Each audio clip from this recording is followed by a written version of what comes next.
స్నేహ TV ప్రేక్షకులకు నమస్కారం.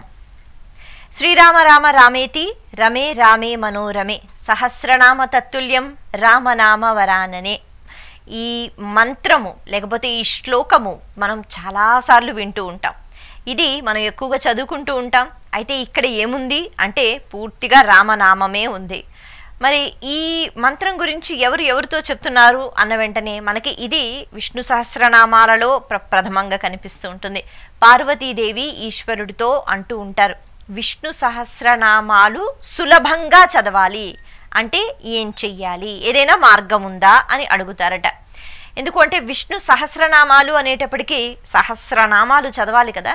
మరి అది చాలా సులభంగా తేలికగా అందరూ చాలా చక్కగా చదువుకునేటట్టుగా, ఎందుకంటే అందరికీ నామాలు అన్నవి పలకడం కూడా రావాలి కదా, చదువుకోగలగాలి. అలా ఎలా సాధ్యమవుతుంది అని ఈశ్వరుణ్ణి అడిగినప్పుడు ఈశ్వరుడు ఈ శ్రీరామ రామ రామేతి రమే రామే మనోరమే సహస్రనామ తత్తుల్యం రామనామ వరాననే అంటారు. అంటే ఈ 3 సార్లు రామ రామ రామ అంటే సహస్రనామములు పలికినంత ఫలితం వస్తుంది. మరి అలా అయితే మనం 3 సార్లు ఏమిటి 30 సార్లు అంటే మనం అలా లెక్కలేసుకోవచ్చు, నిజమే. కానీ ఇందులో దాగి ఉన్న విషయం ఏమిటి? రామ అని ఒక్కసారి అన్నా ఎంతో భక్తి శ్రద్ధలతో రాముడు నాకు ఏం నేర్పించాడు, రాముడు నరుడిగా వచ్చి ఎన్నో కష్టాలు పడిన తర్వాత తాను పట్టాభిషేకం చేసుకున్న తర్వాత భోగభాగ్యాల కోసం రాజుగా ఉండకుండా 11,000 సంవత్సరాలు ఆయన రాజ్య పరిపాలన చేస్తూ ధర్మము అంటే ఏమిటి, అలాగే సత్యము అంటే ఏమిటి, వీటిని పాటిస్తూ, ఎందుకంటే చాలా సందర్భాలలో మంచి మాటలు మనం అందరం చెప్తూ ఉంటాం, మంచి మాటలు మనం అందరం వింటూ ఉంటాం.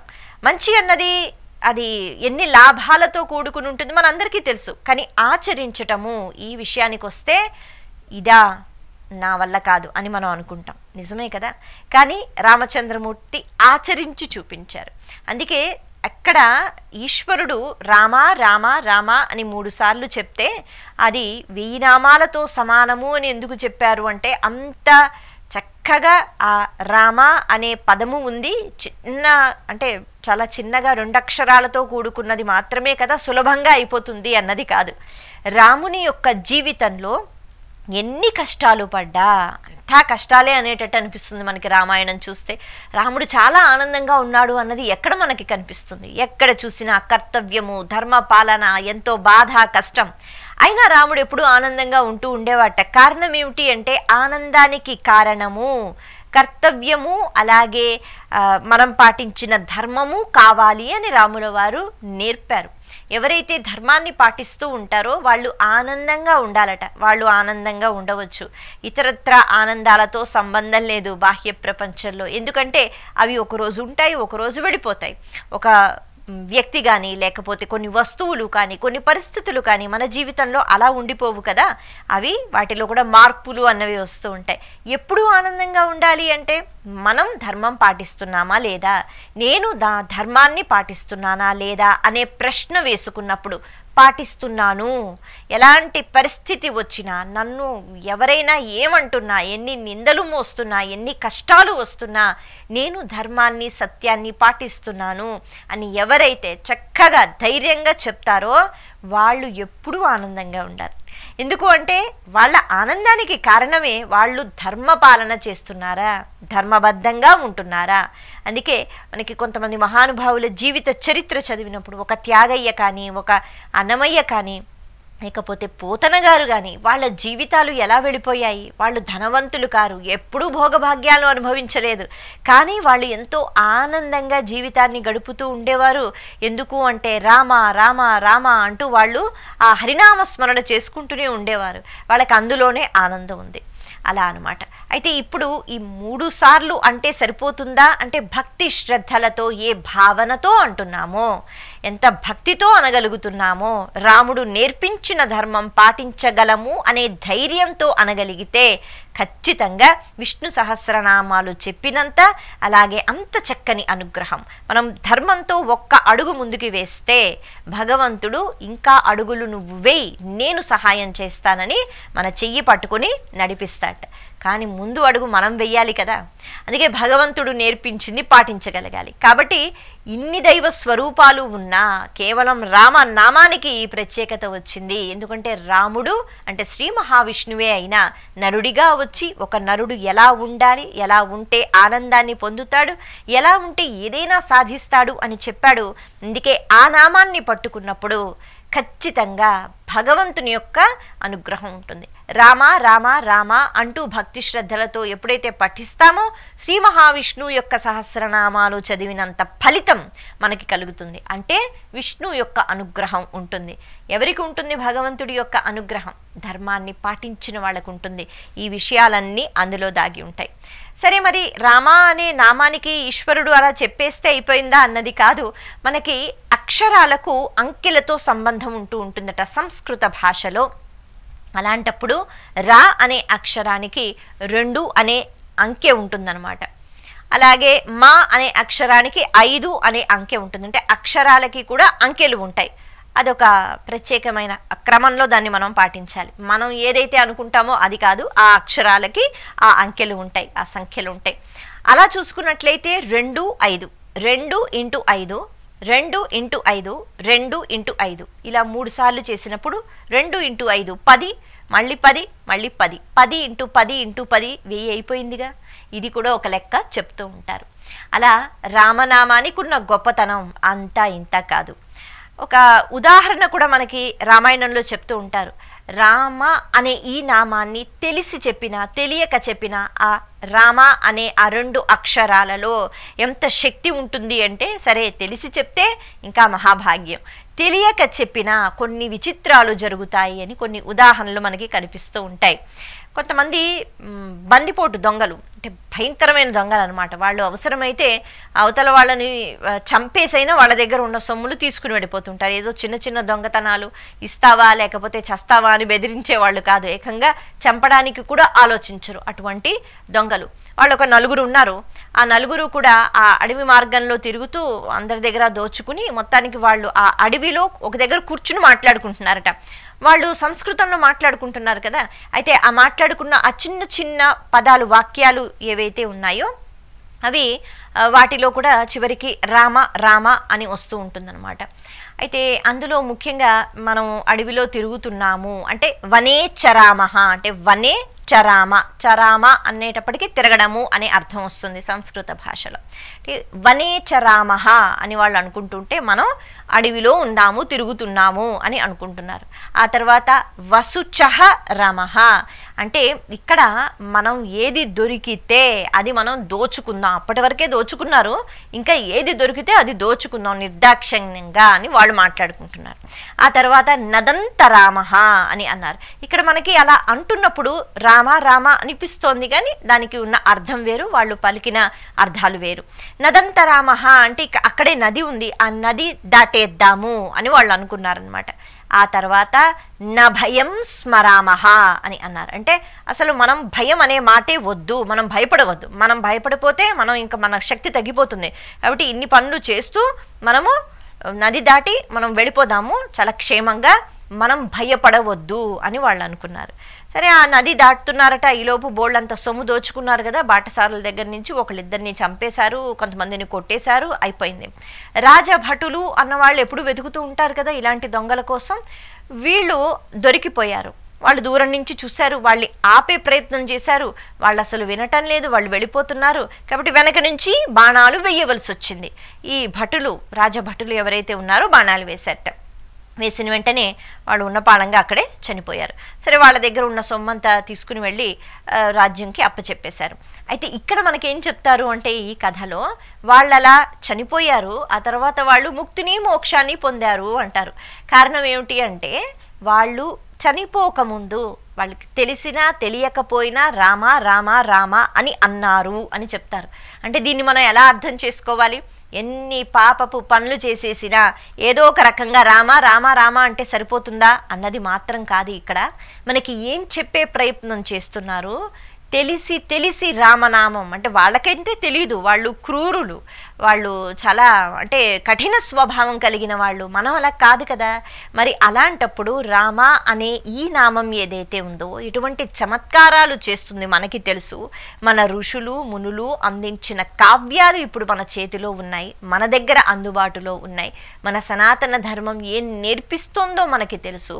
అటువంటి సమయంలో కూడా మనం చాలా జాగ్రత్తగా భక్తి శ్రద్ధలతో రామా అనుకుంటే ఏమైపోయింది, ఎన్ని అద్భుతాలు జరుగుతాయో తెలుసా. తెలియకుండానే స్మరించుకున్నప్పుడు ఇలా జరిగినప్పుడు తెలిసి తెలిసి భక్తి శ్రద్ధలతో స్మరించుకుంటే ఎలా ఉంటుంది అని చెప్పడానికి మాత్రమే ఇలాంటి ఉదాహరణలు కనిపిస్తాయి. అంతేగాని దీని అర్థం మనం ఏమైనా చెయ్యొచ్చు, దొంగతనాలు చెయ్యొచ్చు, చివరికి రామా అంటే సరిపోతుంది అన్నది మాత్రం కాదు. శిక్ష అన్నది వాళ్ళకి కూడా పడింది, వాళ్ళ ప్రాణం కూడా పోయింది. కాకపోతే చివరికి రామనామాన్ని స్మరించుకున్నారు కాబట్టి వాళ్ళు మోక్షాన్ని పొందారు అని అంటారు. అది విషయం. ఇలా రామనామము అన్నది ఎక్కడ స్మరించుకుంటే అక్కడ ఎంత పెద్ద కష్టం వచ్చినా దానికి ఒక పరిష్కారం, ఒక మార్గం అన్నది కనిపిస్తూనే ఉంటుంది. ఇలా మనకి ఎన్నో కథలు వినిపిస్తూ ఉంటాయి రామనామం. అంటే ఒక నామంతో ఇన్ని చమత్కారాలు జరుగుతాయా అంటే చాలామంది మహాభక్తులు ఉన్నారు. ఇంకా చెప్పాలి అంటే పోతన గారు ఆయన భాగవతాన్ని ఆంధ్రీకరిస్తున్న సమయంలో అంటే వేదవ్యాసుల వారు మనకి సంస్కృత భాషలో మనకి భాగవతం అందించారు. దాన్ని పోతన గారు మనకి ఆంధ్రీకరించారు. అంటే ఆంధ్ర మహాభారతం అలాగే ఆ భాగవతం అని మనం వింటూ ఉంటాం కదా, ఇలా అనమాట. అంటే మన తెలుగు భాషలో. అయితే ఈ భాగవతాన్ని ఆంధ్రీకరించారు పోతన గారు. ఎవరు చెప్పారు? ఆయనకే కలిగిందా ఉద్దేశం? కాదు. ఆయన ఒకరోజు నదీ స్నానం చేసి అలా పూజ చేసుకుందామని వెళ్ళిపోతూ ఉంటే ఆయనకి రాముల వారు ఆయనతో మాట్లాడారట. రాముల వారు మాట్లాడి, పోతన నీ జీవితం తరించిపోవాలి అంటే నువ్వు భాగవతం ఏదైతే ఉందో దాన్ని నువ్వు ఆంధ్రీకరించు, నీకు ఆ శక్తి ఉంది. మామూలుగానే పోతన గారు అంటే ఎన్నో పద్యాలు, ఎన్నో శ్లోకాలు, శారదాదేవి యొక్క అనుగ్రహాన్ని విశేషంగా పొందినవారు, మహానుభావులు, మహాపండితులు. అటువంటి పోతన గారికి రాముల వారే చెప్పడం జరిగింది, నువ్వు రాయి అంటే. అందుకనే మనకి భాగవతంలో అంటే ఆంధ్రీకరించిన భాగవతంలో ముందుగా అంతా శ్రీరామచంద్రమూర్తియే అంటే నేను రాయించుకుంటున్నది శ్రీరామచంద్రమూర్తియే అని పోతన గారు చెప్తారు. అది ఆయన అసలు గర్వం లేకపోవడం అన్నమాట. అయితే ఈ క్రమంలో అంటే మనం రామనామం ఎటువంటి చమత్కారాలు చేస్తుంది అని చెప్పుకుంటున్నాం కదా, ఈ క్రమంలో గజేంద్ర మోక్షము ఈ విషయం గురించి వ్రాస్తున్నప్పుడు అంటే భాగవతంలో మనకి ఎన్నో కథలు వస్తూ ఉంటాయి కదా, అలాగే భాగవతంలో గజేంద్ర మోక్షం ఈ ప్రస్తావన వచ్చినప్పుడు పోతన గారు అనుకుంటారట, అవును గజేంద్ర మోక్షం గురించి రావాలి అంటే గజేంద్రుడు ఆర్తితో పిలిచినప్పుడు శ్రీ వైకుంఠంలో అక్కడ ఉన్న శ్రీ మహావిష్ణువు అన్నీ మర్చిపోయి గబగబా ఆయన వచ్చేస్తాడు. మనకి చెప్తారు కదా, శంఖము చక్రము విడిచిపెట్టేశారు, శ్రీ మహాలక్ష్మికి ఒక్క మాట కూడా చెప్పకుండా గబగబా ఆయన అలా వచ్చేశారు. ఈ గరుడ వాహనం కూడా ఎక్కకుండా అలా పరిగెత్తుకుంటూ ఆయన వెళ్ళిపోతూ ఉంటే వైకుంఠంలోంచి అందరూ ఏం జరుగుతోందని చెప్పి వాళ్ళందరూ కూడా వెనక పరిగెట్టారు అని మనకి చెప్తూ ఉంటారు. అలా ఆయన అనుకున్నారట, దీని గురించి వేదవ్యాసుల వారు గజేంద్రుడు పిలిచాడు ఆర్తితో, నిన్ను నువ్వు మర్చిపోయి రా స్వామి, నా ప్రాణం పోతోంది, ఇక నేను ఇలా వేడుకునే ఇది కూడా లేదు, అయిపోయింది, ఊపిరిపోతోంది అని పిలిచినప్పుడు తనని తాను మర్చిపోయేటట్టుగానే శ్రీమన్నారాయణుడు అలా బయలుదేరాడు అని చెప్తారు. కానీ ఇక్కడ పోతన గారు మాత్రం అది అలా చెప్పేస్తే ఎలా, అసలు వైకుంఠం ఎలా ఉంటుంది, శ్రీమన్నారాయణుడు ఏ అవస్థలో ఉన్నారు, ఎలా వచ్చారు, దీని వివరణ ఇంకా బాగా ఇవ్వాలి అని అనుకున్నారట. ఆయన అనుకుంటున్నారు, కానీ ఫలానా ప్రదేశం ఇలా ఉంటుంది అని మనకి తెలిస్తే కదా మనం రాస్తాం, లేకపోతే ఎవరైనా మనకి చెప్పాలి ఆ ప్రదేశం ఇలా ఉంటుంది అని. ఏమీ తెలియకుండా ఎలా రాస్తాం, రాయలేం. అందుకే పోతన గారు ఆలోచిస్తున్నారంటే ఇప్పుడు వైకుంఠం ఎలా ఉంటుంది ఎవరు చెప్తారు, ఎవరు చెప్పగలరు? వైకుంఠం ఎలా ఉంటుందో శ్రీ మహావిష్ణువే చెప్తారు, ఆయనే చెప్పగలరు. అందుకని ఆయన ఆలోచిస్తూ అక్కడికి కొన్ని పద్యాలు రాయాలి, ఆయన ఘంటం అన్నది ఆగిపోయింది. కారణం ఏమిటి అంటే దీని గురించి ఇంకా బాగా రాయాలి, వైకుంఠం ఏమిటో చూపించాలని ఆయన అనుకున్నారు. సరే, ఆయనకి ఏమీ రాయడం తోచట్లేదు కాబట్టి అంటే పద్యం ఎలా రాయాలో ఏమీ అర్థం కావట్లేదు.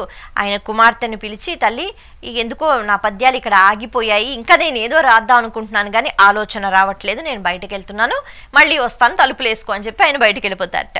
బయటికి వెళ్ళిపోయి ఇంకేముంది రాముడే కదా రాయమని చెప్పాడు, అందుకే రాముణ్ణే స్మరించుకుంటున్నాడు. రామ ఇంత అద్భుతంగా రాయాలి అంటే ఎవరికి తెలుస్తుంది? వైకుంఠంలో నువ్వే కదా ఉంటావు, విష్ణు అన్నా రాముడన్నా ఒకటే, మరి నువ్వే ఉంటావు కాబట్టి నువ్వే చెప్పగలగాలి నాకు ఎలా ఉంటుందో వైకుంఠం అని ఆయన అనుకుంటున్నారట. సరే, ఈలోపు రాముల వారే పోతన గారి రూపంలో వచ్చేశారు. రాముల వారే వచ్చేసి తలుపు కొట్టారు. ఆ కుమార్తె తలుపు తీసింది. ఎలా ఉన్నాడంటే ఆయన రాముళ్ళ ఉన్నాడా? లేదు, పోతన గారి రూపంలో ఉన్నారు. గబగబా లోపలికి వచ్చి చక్కగా ఆయన పూర్తి చేసేశారట కొన్ని పద్యాలు. ముఖ్యంగా అలవైకుంఠపురంబులో ఆసౌదంబులో అనేటట్టుగా ఒక అద్భుతమైన పద్యం ఉంటుంది కదా, ఆ పద్యము అన్నది ఎవరో కాదు, శ్రీరామచంద్రమూర్తి వచ్చి వ్రాసి వెళ్ళారు అని అంటారు. మనం నమ్మకంతో నమ్మాలే కానీ ఇంకా నిరూపణ చేయటానికి మనకి ఇంకెటువంటివి నిదర్శనాలు కనిపించవు. అయితే అలా వచ్చి చక్కగా ఆ పద్యం అంటే వైకుంఠం, అలవైకుంఠపురంలో, ఆ వైకుంఠంలో శ్రీ మహావిష్ణువు ఎలా వచ్చారు, అక్కడ ఎలా ఉంది వైకుంఠం, ఆ సమయంలో లక్ష్మీదేవి ఏం చేస్తోంది, ఆ గరుడ వాహనం కానీ అక్కడ ఉన్న వాళ్ళందరూ కానీ ఏం చేస్తున్నారు, ఎలా పరిగెత్తుకుంటూ ఆయన వచ్చాడు, అద్భుతంగా కొన్ని పద్యాలు అలా చకచకా రాముల వారు రాసేసి ఆయన మళ్ళీ బయటకు వెళ్ళిపోయారు. సరే, ఇప్పుడు అసలైన పోతన గారు వచ్చారు. ఆయన వచ్చి మళ్ళీ తలుపు కొడితే కూతురు మళ్ళీ తలుపు తీసింది. మళ్ళీ ఆయన బాధతో కూర్చున్నట్ట, ఏమిటో తల్లి ఈరోజు వైకుంఠ వివరణ అన్నది చేయలేకపోతున్నాను, పద్యాలు రావడం లేదు, ఏమిటో నాకు అసలు ఏమి తోచట్లేదు అని అంటుంటే ఆ కూతురు అంటుందట, అదేంటి నాన్న ఇందాకే కదా వచ్చావు, హడావిడిగా ఏదో ఆలోచనతో గబగబా రాసావు కదా, మళ్ళీ వెళ్ళిపోయావు కదా, ఇంకేమైనా మిగిలిపోయాయా అని అడుగుతుందట. అడిగితే ఆశ్చర్యంగా నేనొచ్చానా అంటే, అవును నాన్న నువ్వే కదా వచ్చావు. ఆయన రాలేదుగా. గబగబా ఆ పూజా మందిరంలోకి వెళ్ళి ఆ భాగవతాన్ని తెరిచి చూస్తే ఎక్కడైతే ఇతనికి ఏమీ తోచక వైకుంఠ వివరణ అన్నది అందించాలని ఆగిపోయిన ఘంటం అక్కడ చక్కగా పద్యాలు కనిపించాయి. అప్పుడు కూతుర్ని పట్టుకుని మురిసిపోయాట, తల్లి నువ్వు శ్రీరామ దర్శనం చేసుకున్నావు, ఎందుకంటే రాముడే వ్రాయమని చెప్పాడు, రాముడే సహాయం చేస్తున్నాడు, రాముడే పలికిస్తున్నాడు, అటువంటిది రాముడే వచ్చి రాశాడు, నాకు కలగలేదు దర్శనం కానీ నీకు కలిగింది అంటే ఆ కూతురు కూడా మురిసిపోయిందట. ఇలాంటి విషయాలు ఎన్నో ఎన్నో మనకి కనిపిస్తాయి. కాబట్టి రాముణ్ణి స్మరించుకోవడము అంటే ఎలా పడితే అలా స్మరించుకున్నా ఆయన వస్తాడు, కాకపోతే ఆ ప్రేమ భక్తి అన్నది ఉండాలి. కలియుగంలో నేటికి కూడా మన జీవితంలో కూడా ఎన్నో చమత్కారాలు జరుగుతాయి రామనామాన్ని పట్టుకుంటే, కాకపోతే భక్తితో శ్రద్ధతో. ఇలా చెప్పుకుంటూ పోతే బోల్డని విషయాలు మనం మాట్లాడుకోవచ్చు. రామనామం గురించి, రామనామ మహిమ గురించి, రామాయణం గురించి ఇంకా ఎన్నో విషయాలు ముందు ముందు మనం చెప్పుకుందాం. జై శ్రీరామ్. నమస్తే.